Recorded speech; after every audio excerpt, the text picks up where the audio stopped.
নমস্কার, awareness with দাসজিতে আপনাদেরকে স্বাগত জানাই। ফার্স্ট পেজ পোল কমপ্লিট হয়ে গেল 152টা সিটে এবং পশ্চিমবঙ্গে 50 বছরে এই প্রথম এরকম একটা নিরামিষ ভোট হলো, যেখানে মার দাঙ্গা কাটাকাটি স্বর্গবাসী থেকে পশ্চিমবঙ্গবাসী বিরত থাকলো। হ্যাঁ, ছিটফুট কিছু জায়গায় হয়েছে। নেড়িকুত্তা যেখানে থাকবে, কাটাকাটি না করতে পারলেও ঘেউ ঘেউ করবে। সেই নেড়িকুত্তা কিছু জায়গাতে তারা বাঁশ লাঠি নিয়ে তেড়ে আসলেও পরবর্তীকালে তারা কিন্তু ধরাশায়ী হয়েছে। এখন আমি প্রত্যেকটা ভিডিওতে বলেছিলাম যে এই পশ্চিমবঙ্গ নিয়ে জ্ঞানেশ কুমার প্রত্যেক দিন রাত্রে কিছু না কিছু ভাবছে এবং প্রত্যেক দিন পশ্চিমবঙ্গের জন্য নতুন নতুন নিয়ম, নতুন নতুন নির্দেশিকা জারি করেছে। উনি যে চ্যালেঞ্জ নিয়েছিলেন যে অবাধ এবং শান্তিপূর্ণ ভোট করাবো, সেটা কিন্তু উনি করিয়েছেন। আমরা জানি টিএন সেশনকে আমরা দেখেছি। যারা এখন ইয়ং জেনারেশন টিএন সেশনকে দেখেননি বা জানেন না সম্পর্কে, সেই টিএন সেশন এরকম একটা মার কাটারি টাইপের ভদ্রলোক ছিলেন।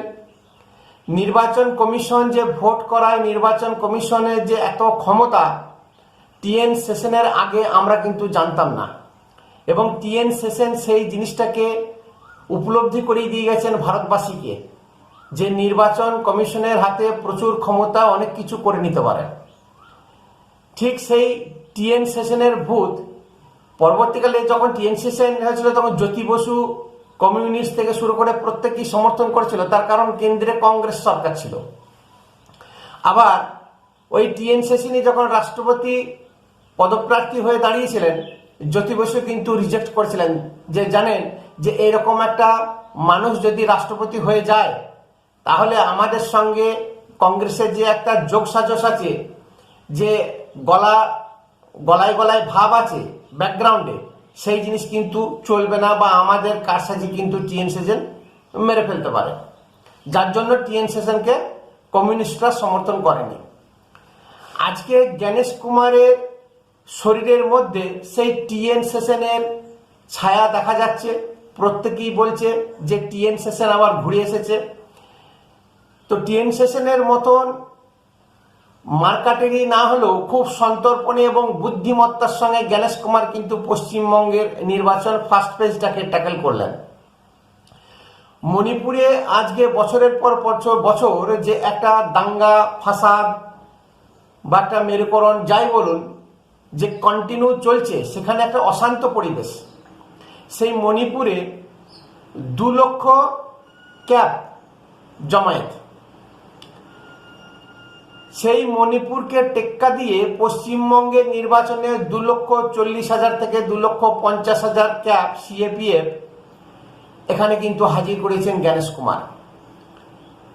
শুধু তাই নয়, কাশ্মীরে যে সমস্ত বোম স্কোয়াড, ম্যান মার্কিং গাড়ি যা যা আছে সিআরপিএফরা ব্যবহার করে, মিলিটারি ব্যবহার করে, প্রত্যেকটি সেই সমস্ত গাড়ি এবং অত্যাধুনিক সার্ভেলিয়েন্স পশ্চিমবঙ্গে কিন্তু নামিয়েছে। প্রত্যেকটি বুথে ওয়েব ক্যাম ছিলই, আমরা দেখলাম। এবং গণনা কেন্দ্র যে খুবই টাইট সিকিউরিটি থাকবে, এটা বলাই বাহুল্য।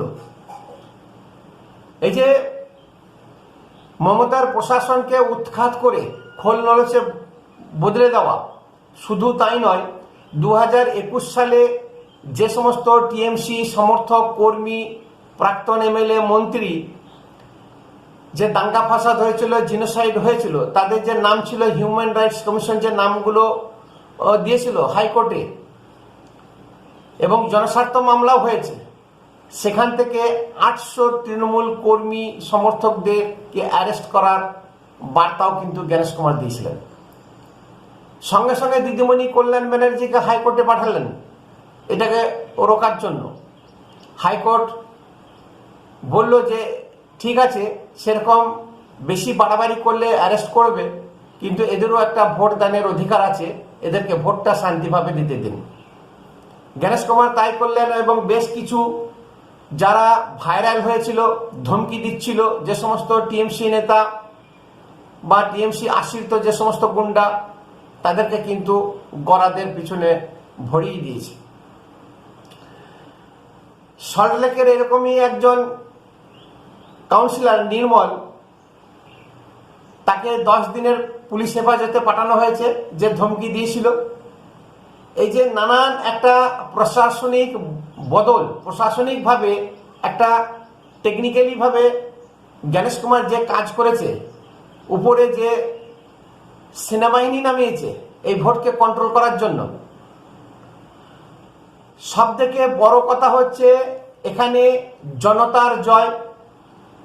জনতা যে স্বতঃস্ফূর্তভাবে সকাল সকাল ভোট দিতে আগ্রহী এবং সকাল 9টা পর্যন্ত 20%, 21% একটা বিশাল রেকর্ড ভোট পড়েছিল বা পড়েছে।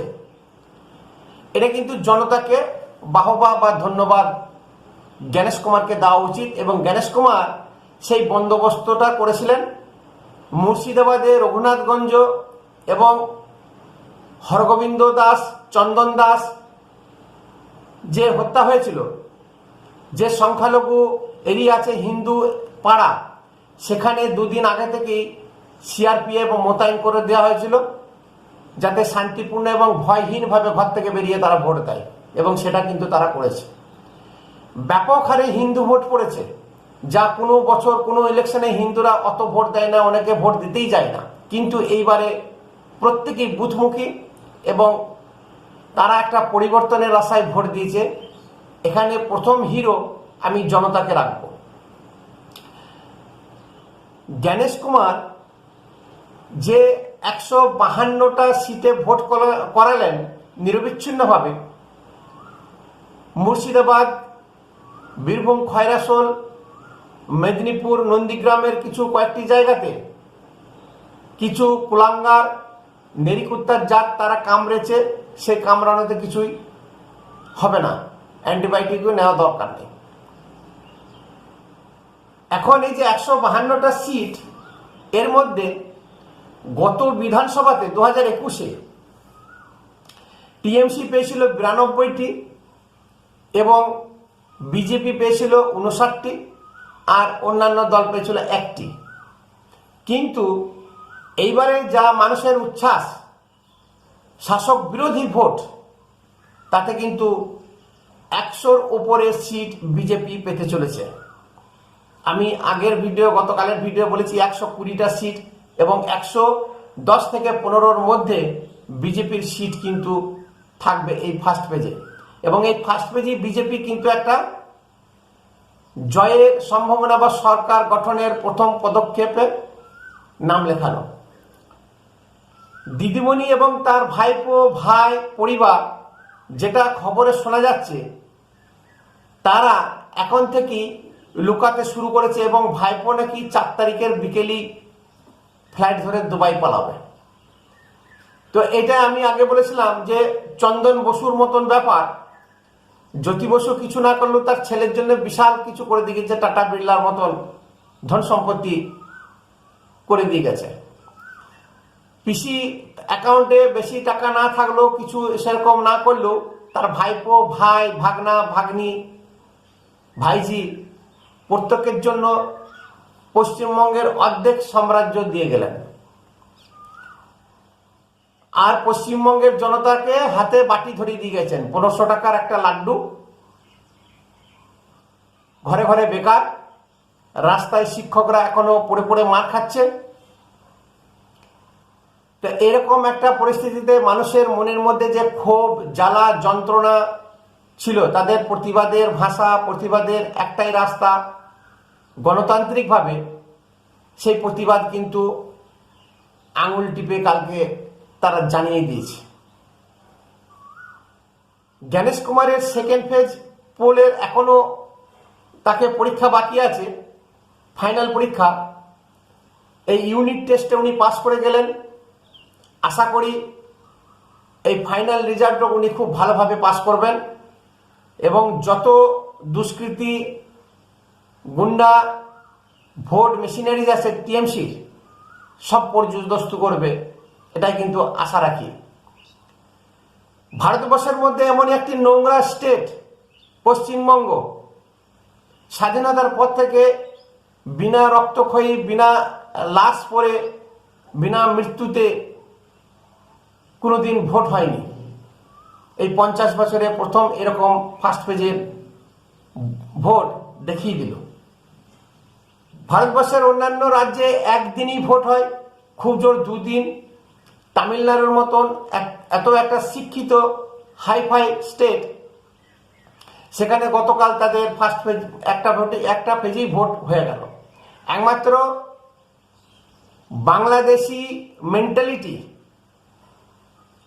নরককুণ্ড যত নেতা আছে কলকাতা, বামপন্থী থেকে টিএমসি, কংগ্রেস, প্রত্যেকে যেভাবে পশ্চিমবঙ্গকে একটা নরককুণ্ডে পরিণত করে রেখেছে বিগত 50 বছর ধরে,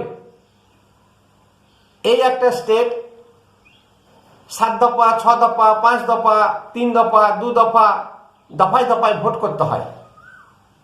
এত টাইট সিকিউরিটি থাকার পরেও, এত কিছু হওয়ার পরেও, এসআইআর নাম এত বাদ হয়ে যাওয়ার পরেও এই নোংরা কিট বা নেরি কুত্তাগুলো জেগে ওঠে। এদের শুধরানো যাবে না, শুধরানো অনেক রাস্তা আছে, কিন্তু সেই নেতারা সেই রাস্তায় হাঁটছে না। নমস্কার, চ্যানেলকে সাবস্ক্রাইব করে উৎসাহিত করবেন এবং কমেন্ট অবশ্যই করবেন। ধন্যবাদ।